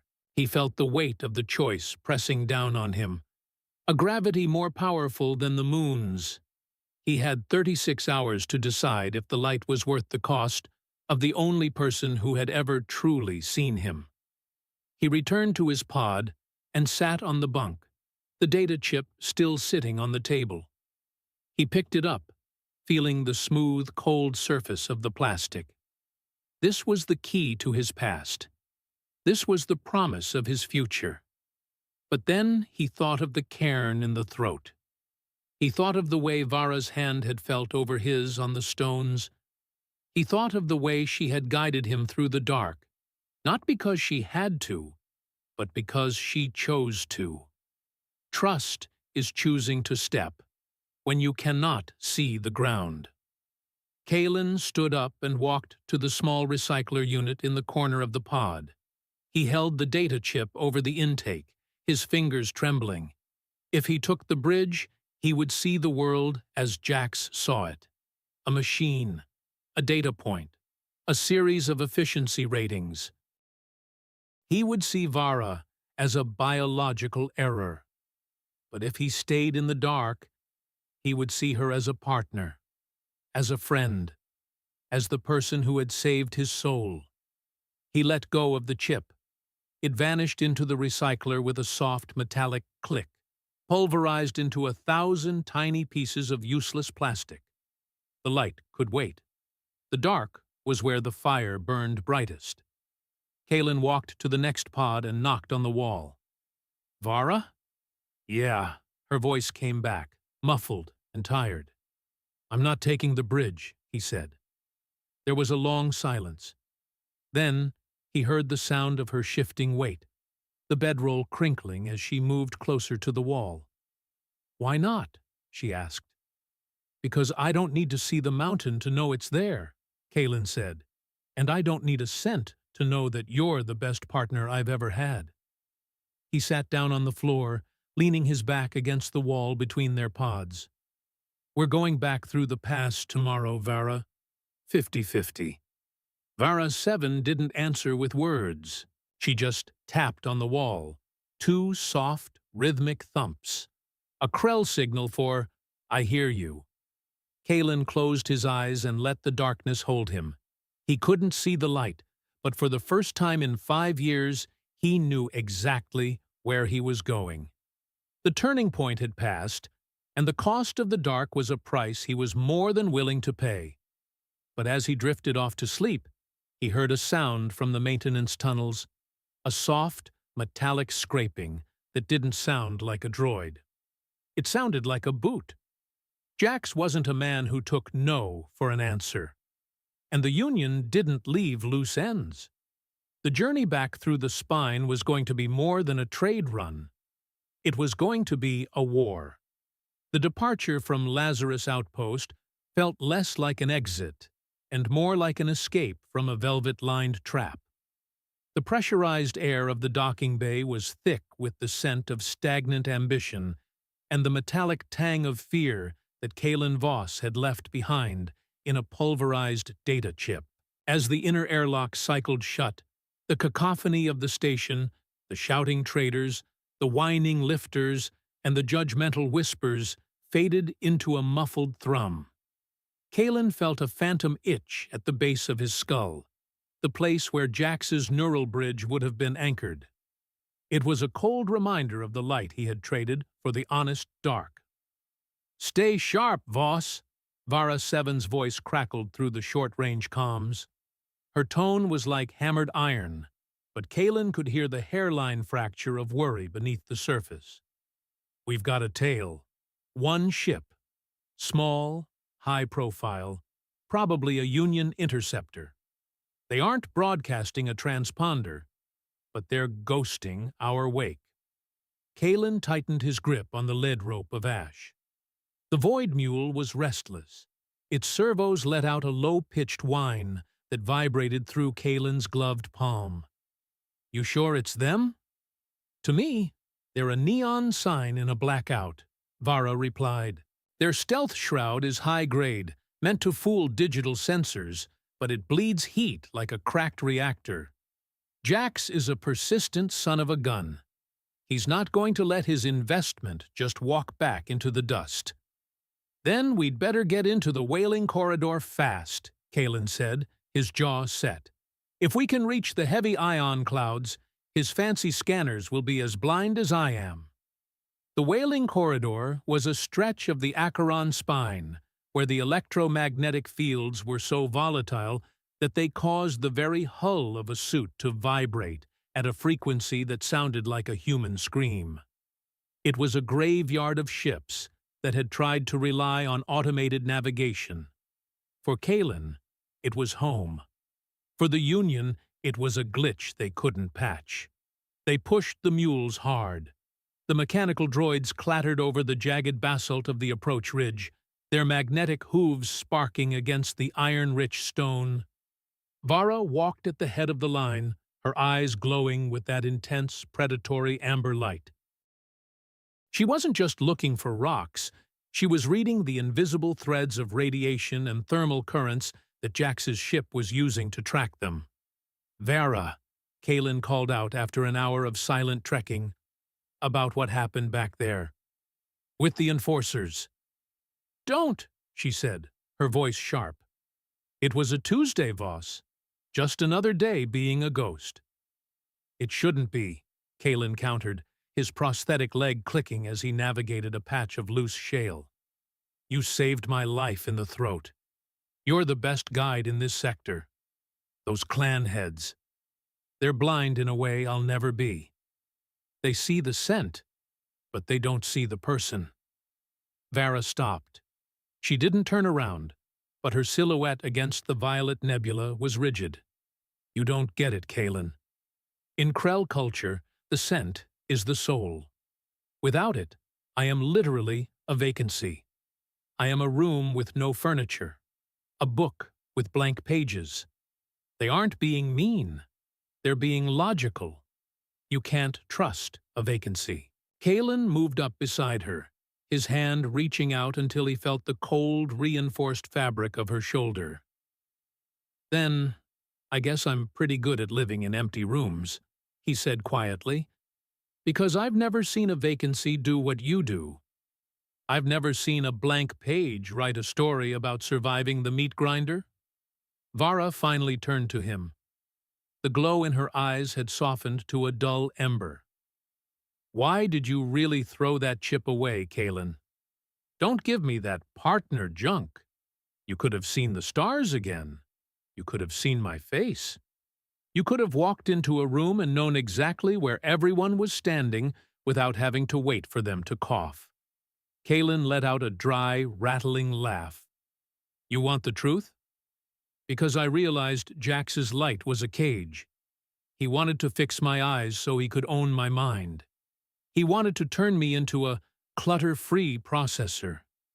But the clutter, the sounds, the vibrations, the way I have to feel my way through the world, that's who I am now." He leaned closer, his sightless eyes searching for her warmth. "And if I'd taken that bridge, I would have seen the world the way the Union sees it. I would have seen you as a biological error. I would have seen ash and bone as outdated scrap metal. I would have traded my heart for a higher resolution." Vara stared at him for a long beat. The silence between them was filled by the distant, rhythmic thrum of the pulsar. "You're a real piece of work, Voss," she whispered. But the edge was gone from her voice. "A genuine high-grade idiot." "I'm a void slinger," Kalen corrected with a grin. "There's a difference." "We're coming up on the corridor," Vara said, her tone shifting back to business as the air began to hum. "The interference is picking up. The mules are going to start dragging. We need to tether up." They linked the tethers, a physical cord of braided carbon fiber that served as their only reliable connection when the comms went down. Kalen felt the familiar pull of the line, the umbilical cord of trust. As they stepped into the wailing corridor, the world dissolved into a chaos of sound. The wail was a physical sensation, a high-pitched vibration that rattled Kalen's teeth. To a person with functioning neural links, this place was a sensory nightmare, causing nausea, hallucinations, and digital blackouts. But to Kalen, it was a map. He could feel the density of the ion clouds by the way they muffled the vibration, and he could detect the presence of large asteroids by the way they reflected the electromagnetic noise. He felt the tether jerk sharply. Vara had stopped. "He's still there," her voice crackled, distorted by 1,000 layers of static. "He's pushing into the corridor. He's crazy. His ship isn't built for this much shear." "Maybe he's not relying on his ship," Kalen said, a cold realization dawning on him. "Jax is a medical tech. He specializes in neural links. What if he's not tracking our ship? What if he's tracking us?" The tether went slack for a moment, then snapped taut. Vara was moving, her pace frantic. "Voss, get down!" Kalen didn't ask questions. He threw himself onto the basalt, pulling the mule's lead ropes with him. A split second later, a beam of pure, coherent energy tore through the violet haze above them. It didn't make a sound in the vacuum, but Kalen felt the heat bloom as it vaporized a spire of rock 10 meters to their left. The impact sent a shock wave through the ground that nearly knocked the wind out of him. "That wasn't a warning shot," Kalen grunted, his face pressed against the cold stone. "He's using a thermal targeting array," Vara shouted over the screaming static. "He's blinded by the ions, so he's just firing at every heat signature he can find. He's going to turn this whole ridge into glass just to find us." "We need to get to the magnetic graveyard," Kalen said, his mind racing. "There's a cluster of derelict hulks 2 kilometers ahead. The metal is so dense there, it'll scatter his thermal scans." "Can you lead us?" Vara asked. Her voice sounded strained, almost pained. Kalen frowned. "Vara? What's wrong?" "The whale," she gasped. "The vibration. My eyes. They're overloading. The bioluminescence is reacting to the ion charge. It's like having a strobe light firing directly into my brain. I can't see the path, Kalen. I can't see anything but white fire." The roles had flipped. The guide was blind, and the blind man was the only one who could hear the way home. "Take my hand, Vara," Kalen said, his voice turning into the steady, rhythmic cadence he used when training the mules. "I've got the path. I can hear the echo of the graveyard. Just hold the line." He stood up, his prosthetic leg locking into a high-torque mode. He couldn't see the white fire in Vara's mind, but he could feel the tremor in her hand as she reached for him. He pulled her close, her massive frame shaking against his shoulder. "I've got you, Ghost," he whispered, "just like you had me on the cliff." He turned his head, listening. To his left, the whale was muffled, a solid mass of metal. To his right, the vibration was sharp and clear, open space. Straight ahead, there was a rhythmic, hollow resonance. The graveyard. He began to walk. Straight. 50 steps. Flat rock. "Watch for the dip," he commanded. They moved through the screaming dark, a blind man leading a glowing Krell and 3 mechanical droids. Every few minutes, another beam of energy would sear the sky, but Kalen didn't flinch. He wasn't looking at the light. He was listening to the stone. He was navigating by the soul of the mountain, a language that Jax and his Union machines would never understand. As they reached the first derelict hull, a massive, rusted ore carrier, the thermal beams stopped. They were hidden in the shadow of the metal giant, shielded by layers of ancient steel. Kalen led them into the belly of the carrier, a cavernous space that smelled of cold iron and forgotten history. He found a relatively dry corner and signaled the mules to power down. Vara collapsed against a structural pillar, her hands over her eyes, her breathing a series of jagged sobs. Kalen sat beside her, his hand finding hers in the dark. The white fire was fading from her eyes, replaced by a dull, exhausted glow. "You did it," she whispered. "You found the graveyard." "I told you," Kalen said, his voice soft. "I'm pretty good at empty rooms." Vera let out a weak laugh, leaning her head against his shoulder. "You were right, Voss. The light is a cage. Back there, when my eyes were firing, I felt like I was being erased, like the world was trying to turn me into a data point." She squeezed his hand, her grip turning firm again. "But your voice, it was the only thing that felt real. It was the only thing that had a scent." Kalen stayed silent, letting the darkness of the graveyard hold them. He realized then that his transformation wasn't about gaining sight. It was about losing the need for it. He had spent 5 years trying to fix what was broken, only to realize that the breakage was the very thing that allowed him to connect with the only person who truly mattered. But the peace was short-lived. Through the hull of the carrier, Kalen felt a new vibration, a deep, rhythmic thud, thud, thud. "The synaptic hounds," he whispered, his blood turning to ice. Vera sat up, her eyes narrowing. "What are they?" "Jax's backup plan," Kalen said, standing up and reaching for his wrench. "Specialized drones. They don't track heat or light. They track neural activity. And they're coming for our heads." The climax had arrived, and this time there would be no running. The ghosts of the spine were going to have to fight for their right to remain unseen. The synaptic hounds were not machines in the traditional sense. They were nightmares forged from silicon and spite. As they entered the derelict ore carrier, Kalen felt them before he heard them. It was a pressure in his skull, a localized psychic static that felt like needles being driven into his temples. To a person with an active neural link, the sensation was excruciating, often leading to immediate paralysis or brain hemorrhage. Kalen, however, was a void. His neural pathways were a scorched landscape of dead ends and bypasses. The static washed over him like water over a stone. "Vara!" he shouted, sensing her distress.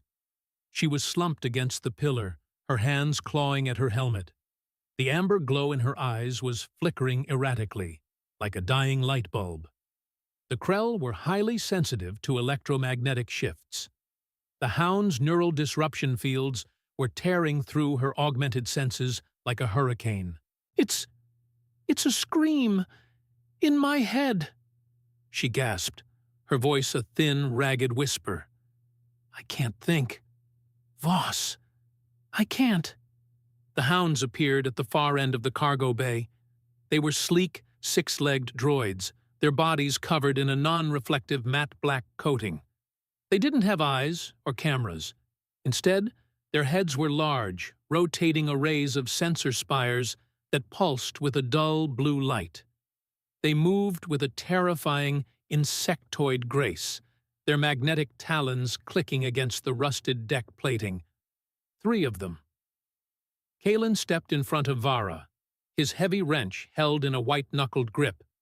He was a blind man standing against invisible hunters, armed with a tool from a bygone era. To Jax, watching from his ship, the scene must have looked pathetic. But Jax didn't understand the physics of a vacuum. He didn't understand that, in the dark, the man with the loudest heart is the one who sees the clearest. "Problem," Kalen barked, using the emergency override command for Case, the most erratic of the mules. "Front and center!" The third Void Mule, the one that had spent the last week eating ropes and ignoring commands, suddenly snapped into action. It lurched forward, its heavy frame shielding Kalen and Vara. Ash and Bone followed suit, their low-level AI sensing the threat and forming a defensive perimeter. The hounds paused. Their sensor spires rotated with a high-pitched whine. They were confused, They were programmed to hunt neural signatures, to target the brains of the ship and the crew. But Kalen was a dead zone, and the mules were too primitive to register as anything more than mobile furniture. The only active signature was Vara, and she was shielded by 3 tons of industrial-grade lead and steel. "They're circling," Kalen whispered, his ears tracking the rhythmic click, click, click of the hound's talons. "Vara, listen to me. I need you to be my eyes one last time. But don't look at them. Look at the shadows. Look at the way they displace the dust." I can't," she moaned, her head thrashing. "Yes, you can," Kalen shouted, his voice a hammer blow of certainty. "You're a ghost, Vara. You're the scentless freak who sees the truth. Don't let them erase you. Look at the pulse." Vara let out a scream that was half rage, half agony. She forced her eyes open. The amber glow returned, but it wasn't the steady light of a hunter. It was the jagged, frantic flash of a star going supernova. "Left!" she shrieked, her finger pointing into the gloom. 2 meters! Closing!" Kalen didn't hesitate.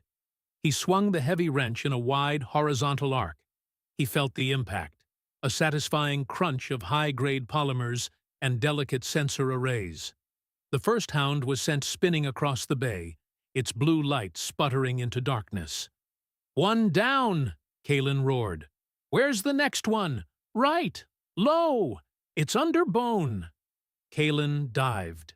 He felt the cold air of the bay as the hound's talons narrowly missed his shoulder. He rolled, his hand finding the hound's primary leg joint. He didn't use the wrench this time. He used his weight, his prosthetic leg locking into a crushing grip. There was a sound of shearing metal, and the hound's leg snapped like a dry twig. It let out a high-pitched electronic shriek before Problem, the nameless third mule, decided to participate.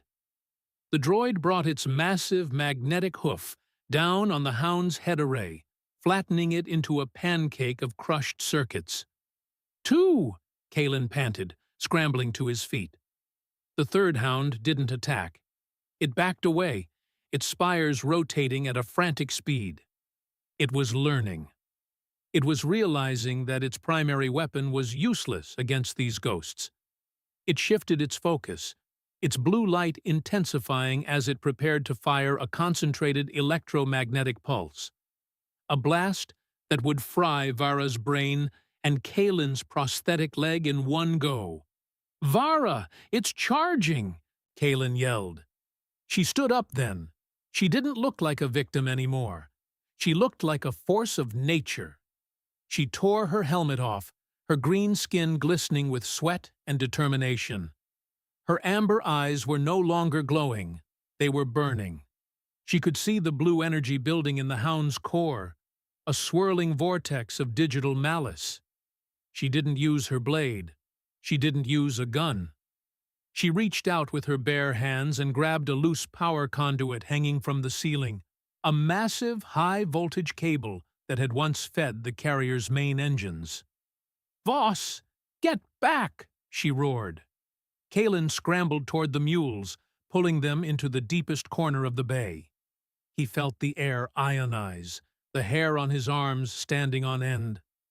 Vara slammed the live conduit into the hound's sensor array just as it fired its pulse.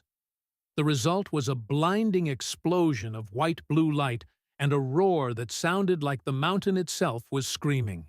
The graveyard was illuminated for a brief, terrifying second, a world of rusted iron and frozen ghosts caught in a flash of divine fire. Kalen felt the shockwave throw him against the wall. His prosthetic leg hissed as its internal fuses blew, and his vision, the grainy gray world he called home, flickered and died. He was in total darkness, total silence. "Vara?" he called out, his voice a trembling whisper. "Vara." There was no answer. He crawled forward, his fingers scraping against the deck plating. The metal was hot, the air smelling of ozone and burnt Krell skin. He didn't care about the hounds. He didn't care about Jax. He only cared about the warmth. He found her 10 meters away. She was lying on her back, her breathing shallow and ragged. Her hands were blackened from the electrical surge, and her amber eyes were closed. "No," Kalen whispered, pulling her into his lap. "No, no, no. You don't get to leave, Ghost. We're partners. 50-50. You hear me?" He pressed his forehead against hers, his tears falling onto her green cheeks. He had traded the light for her, and now the dark was trying to take her away. Her chest hitched. A long, slow breath escaped her lips. That was a terrible speech, Voss," she whispered, her voice so thin it was almost a ghost itself. Kalen let out a sob that was also a laugh. "I told you. I need to practice. You need a new leg," she muttered, her hand weakly finding his shoulder. "I think I smelled your servos frying from here." "I'll fix it," Kalen said, his voice regaining its strength. "We'll fix everything." They sat there in the dark, surrounded by the wreckage of Jax's machines. Through the hull of the carrier, the wail of the spine had changed. It was no longer a scream. It was a low, resonant hum, a song of acceptance. Kalen realized then that the lesson wasn't about surviving the dark. It was about realizing that the dark was where you were finally seen. His blindness hadn't been a curse, and Vara's scentlessness hadn't been a defect. They were the very things that had allowed them to find each other in a universe that only valued the light. Trust is choosing to step when you cannot see the ground. Kalen stood up, or tried to, his broken leg dragging behind him. He reached down and hauled Vara to her feet. They leaned on each other, a blind man and a scentless Krell, two ghosts who had finally found their scent. "We're going home, Vara," Kalen said. "To the end of the pass?" she asked.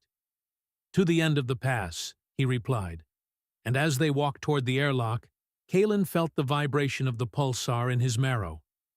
It was steady. It was honest. And for the first time in his life, it was enough. The Union ship was gone, its sensors unable to find anything in the graveyard but shadows and scrap. Jax had looked for data and found only silence. But in that silence, Kalen and Vara were shouting. The hardest question was still ahead. The question of what they would do once they reached the light of the inner worlds. But as Kalen felt Vara's steady hand on his shoulder, he knew that they would answer it together. 50-50. The aftermath of the electrical surge was not a scream, but a heavy, pressurized silence. In the belly of the derelict ore carrier, the air felt like it had been stripped of its molecular weight. Kalen Voss sat on the vibrating deck plating, his back against a rusted structural rib, holding the weight of a Krell woman who had just defied the laws of her own biology. The darkness was absolute, not the grainy textured darkness Kalen was used to, but a total sensory void. His prosthetic leg was a dead weight of scorched servos and melted wiring, and the haptic feedback sensors in his fingertips had been silenced by the electromagnetic pulse. "Vara," he whispered again, his voice cracking like dry parchment. "Vara, talk to me. If you die now, I am going to have a hell of a time explaining this to the mules." A long, agonizing second passed, measured only by the frantic thrumming of Kalen's own heart. Then he felt a twitch in her hand. Her fingers, blackened and smelling of burnt ozone, tightened around his forearm with a strength that suggested the ghost was not ready to depart the shell just yet. You talk too much, Voss," she rasped. Her voice was a jagged wreck, but it was the most beautiful sound Kalen had ever heard. Did we flatline it?" "The hound is scrap," Kalen said, letting out a breath he felt he had been holding since they left Station 342. You hit it with enough juice to jump-start a cruiser. It is not coming back. Good, she muttered, her head lolling against his shoulder. Because I do not think I have another one of those in me. My eyes, they feel like someone poured molten lead into the sockets. Keep them closed, Kalen commanded, his hand finding her brow. Her skin was unnaturally hot, a feverish heat that spoke of the massive biological strain she had endured. Just breathe. The ion storm is masking our signatures. Jax is blind out there. He reached out with his free hand, searching the dark until he found the cold, armored flank of Ash. The Void Mule was silent, its internal processors likely stuck in a reboot cycle. Kalen felt a moment of cold panic. If the mules were fried, they were stranded in a graveyard of iron with limited oxygen and no way to move the salt isotopes. Ash? Bone? Kalen called out, rapping his knuckles against the lead mule's chassis. A few seconds later, a soft, rhythmic clicking sound emerged from the dark. It was Problem. The third mule, the one that had always been the most difficult and erratic, had apparently survived the pulse with its primitive AI intact. He felt the droid's sensory stalk nudge his shoulder, a metallic gesture of what felt like mechanical concern. Problem is up, Kalen said, a ghost of a smile touching his lips. He is a stubborn piece of junk, Vara. Just like us. He spent the next hour working in the total dark. With his primary prosthetic sensors offline, he had to rely on the raw, primal instincts he had developed over 40 years of night blindness. He used his hands to trace the damage to his leg, realizing the bypass shunts had saved the primary nerve links, even if the motors were toast. He used a manual emergency crank to lock the knee joint into a rigid upright position. It was painful, and it meant he would have to walk with a stiff, swinging gait. But it would hold his weight. Vera 7 watched him, or rather, she listened to him. Her vision was slowly returning, though it was limited to a dull, monochromatic thermal smear. She watched the silhouette of the blind man as he moved through the graveyard with a confidence that defied his circumstances. He wasn't fumbling. He was communicating with the environment through a language of taps, scrapes, and echoes.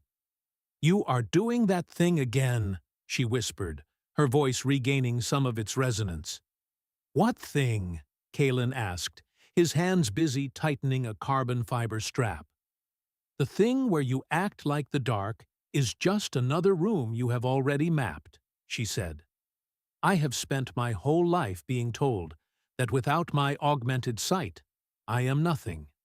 But you move like the dark is your partner."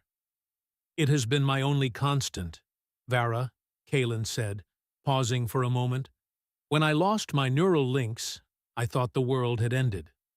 I spent 2 years sitting in a room on Europa, waiting for someone to fix me. I thought that if I couldn't see the data streams, I wasn't really there." He sat back, his fingers tracing the rusted floor. "Then I realized that the data streams are not the world. They are just a description of it. The world is this: the cold iron, the smell of the salt, the sound of your breathing. Jax wanted to give me back the description. I decided I'd rather have the reality." Vara was silent for a long time. The only sound in the bay was the distant rhythmic thrum of the pulsar, like the heartbeat of the void. "I always thought the scent was the reality," she said softly. "I thought that because I couldn't smell the clan, I wasn't real to them. But they were only smelling the description, weren't they? They were smelling the consensus. They weren't smelling me." "Exactly," Kalen said. They began the long crawl out of the graveyard. It was a grueling process. Kalen acted as a literal crutch for Vara, her arm draped over his shoulders, while he leaned heavily on a long piece of scrap pipe he had scavenged. Problem walked ahead, acting as a kinetic sensor, while Ash and Bone followed in a low-power tethered mode, their processors still sluggish. As they emerged from the derelict hull, the violet haze of the Acheron spine greeted them. The ion storm was beginning to dissipate, leaving the sky a bruised, glowing charcoal. Kalen felt the shift in the radiation pressure against his suit. "Vara, can you see the ship?" he asked. Her eyes flickered, the amber glow returning in small, jagged pulses.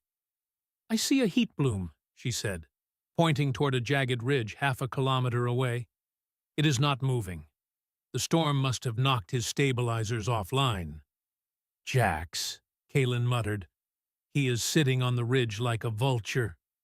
"He is waiting for the dust to settle so he can pick up our remains," Vara said. "He does not think we survived that pulse." "Then let's give him a surprise," Kalen said. They didn't head for the ship. Instead, Kalen led them deeper into the basalt fissures of the ridge. He knew this section of the spine. It was a labyrinth of narrow cracks and ancient lava tubes that led to a secondary trade route. If they could reach the Siren's Well, a deep gravitational pocket, they could vanish before Jax could recalibrate his sensors. As they moved, Kalen felt a strange sense of clarity. The fear that had dogged him since Lazarus, the fear of being found out, of being discarded, of being broken, had evaporated. He was walking on a dead leg, leading a wounded Krell through a radioactive nebula, and he had never felt more whole. He realized that the humanistic value he had been searching for wasn't in the light of the Union's perfection. It was in the resilience of the flaws. It was in the fact that two ghosts could do what a state-of-the-art interceptor could not. They could endure. They reached the Siren's Well by the time the pulsar had completed another 80-minute rotation. The gravity here was thick and heavy, pulling at their boots, but it was stable. It was a natural harbor in the storm. "We are clear," Vara said, her body finally relaxing against Kalen's side. "The ridge is between us and the interceptor. He has lost our trail." Kalen sank to the ground, his stiff legs sticking out in front of him. "We did it," he panted. Vara sat beside him, her blackened hands resting on her knees. She looked at the mules, who were now quietly recharging in the shadows of the fissure. Ash made a soft, grumbling sound. "He still sounds upset," she noted. "He is Ash," Kalen said. "He would be upset if we gave him a fresh coat of gold leaf and a 1,000,000-credit tune-up. It is his character." Vara looked at Kalen, her amber eyes soft. "And what is your character, Kalen Voss?" "I'm the man who refuses to see what he's told to see," Kalen said. "And I'm the woman who sees everything they want to hide," she added. They sat together in the violet twilight of the spine, the silence no longer heavy, but full of the things they didn't need to say. The conflict with Jax wasn't just about a neural bridge or a cargo of salt. It was about the right to exist on their own terms. And in the heart of the Acheron spine, among the dust and the iron, two ghosts had finally found their substance. The return to the trade post at Helios 9 took 3 days of slow, methodical trekking. Without the pressure of Jax's pursuit, the journey took on a different character.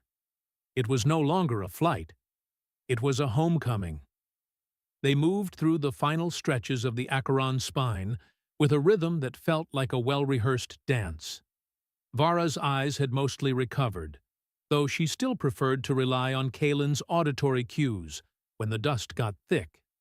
Kalen's leg was a clanking, mechanical nightmare, but he wore the sound like a badge of honor. They reached the outskirts of Helios 9 just as the station's artificial day cycle was beginning. The trade post was a smaller, humbler version of Lazarus, a collection of pressurized domes and docking bays clinging to the side of a massive ice moon. It didn't have the neon glitz or the high-tech scanners of the Union hubs. It smelled of ozone, wet earth, and the distinct, honest sweat of people who worked for a living. As they led the mules toward the primary warehouse, a group of local traders stopped to watch them pass. Among them was Old Man Garrett, the same buyer who had insulted Kalen's salt isotopes a year ago. "Voss," Garrett shouted, his voice a gravelly bark. "I heard you were KIA in the throat. Word was the Union sent a hit squad after you." Kalen stopped, leaning on his scrap pipe staff. "You should know better than to listen to word of mouth in the spine, Garrett. It is mostly static." Garrett's gaze traveled from Kalen's stiff leg to the towering Krell woman standing beside him, and finally to the heavily laden mules. "Is that the salt?" "Every kilogram," Kalen said, "and it is the highest purity you will see this side of the rim." Garrett walked over to Case, the mule Kalen had finally decided to officially name keeper. He tapped the cargo bay, his eyes narrowing as he looked at Vara 7. "Interesting partner you have there, Voss. She looks like she has been through a blender."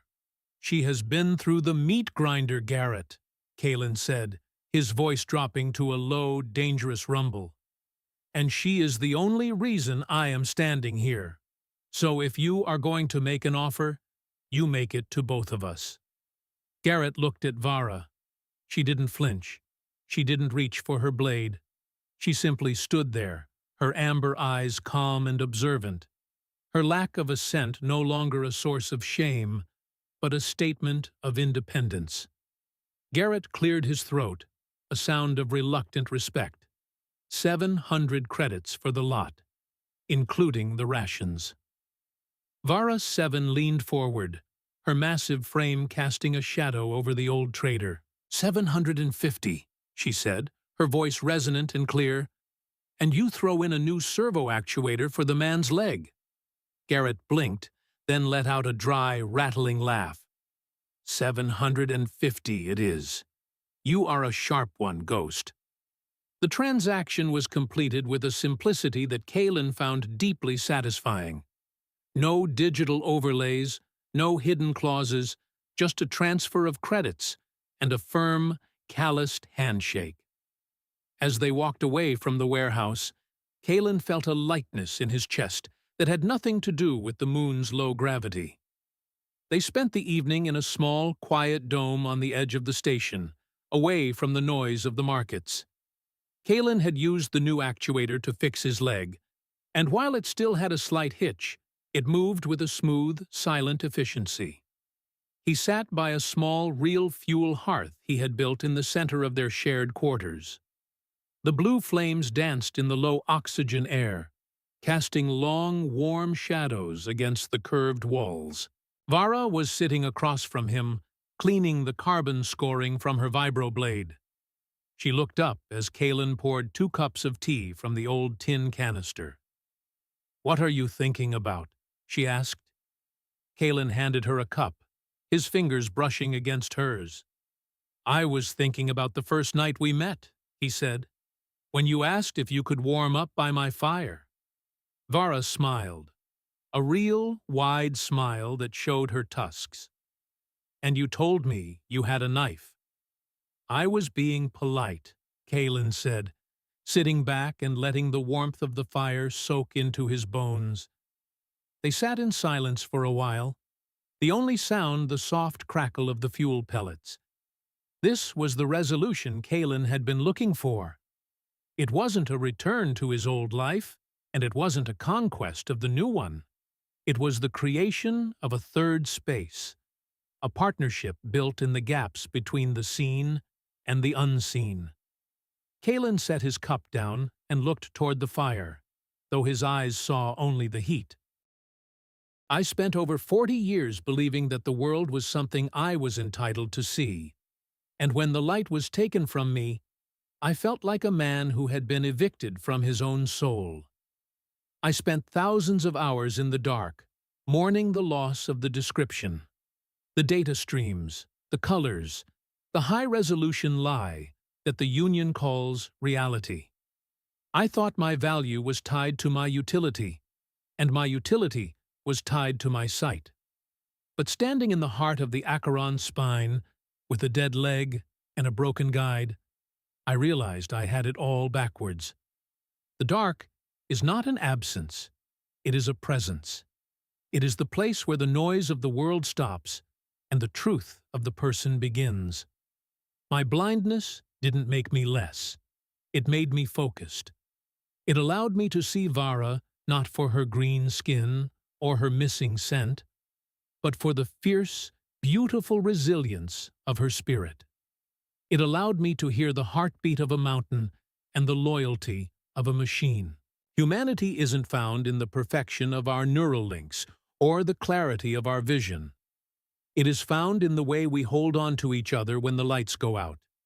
I am a blind man, a ghost walker, and a salt trader. And for the first time in my life, I don't need a single lumen of light to know exactly who I am. He reached out and found Vara's hand. She squeezed it back, the strength of her grip a silent promise. They were no longer two strangers passing in a storm. They were a clan of two, a consensus of choice rather than scent. "Vara," he said softly. "Yeah, would you have said yes if I had been able to see you that first night?" She was quiet for a moment, the firelight reflecting in her amber eyes. "I think I would have been too afraid to ask," she admitted. "I spent so long being looked at wrong that I forgot what it felt like to be heard right. But I am glad you were blind, Kaylin. It gave me a chance to see myself." Kaylin nodded. "I wonder, have you ever spent your life trying to fix a part of yourself that was never actually broken? Have you ever looked at your flaws and your shadows and thought they were walls, only to realize they were the only doors that led to the people who truly matter? What if the thing you think makes you less is actually the only thing that makes you real to the person sitting across from your fire?" Vara stood up and walked to the window, looking out at the vast, swirling purple of the Acheron spine. The nebula was beautiful, a chaotic masterpiece of dust and light that stretched for billions of kilometers. "It is a big universe, Kaylin," she said. "It is," he agreed, standing up to join her. "Good thing we have a guide," she said, leaning her head against his shoulder. 50-50, Kaylin whispered. 50-50, she replied. Kaylin Voss reached out and turned off the thermal rad hearth, plunging the room into darkness. But as he stood there in the silence, he didn't feel the cold. He felt the warmth of the woman beside him, and the steady, rhythmic heartbeat of a world that didn't need to be seen to be loved. The fire didn't go out. It just moved inside. I spent years carrying my brokenness like a heavy pack, only to realize it was the only thing that allowed me to recognize someone else's burden. I wonder, is there a flaw in your life that you've been hiding, thinking it makes you unworthy of a place at the fire? What would happen if you stopped trying to fix it and started using it as a map to find the people who are waiting for someone exactly like you? Kaylin Voss turned away from the window and began to whistle a low, steady tune, the same one he used to lead the mules home. In the absolute dark of the ice moon, he walked with a sure and certain step toward the future.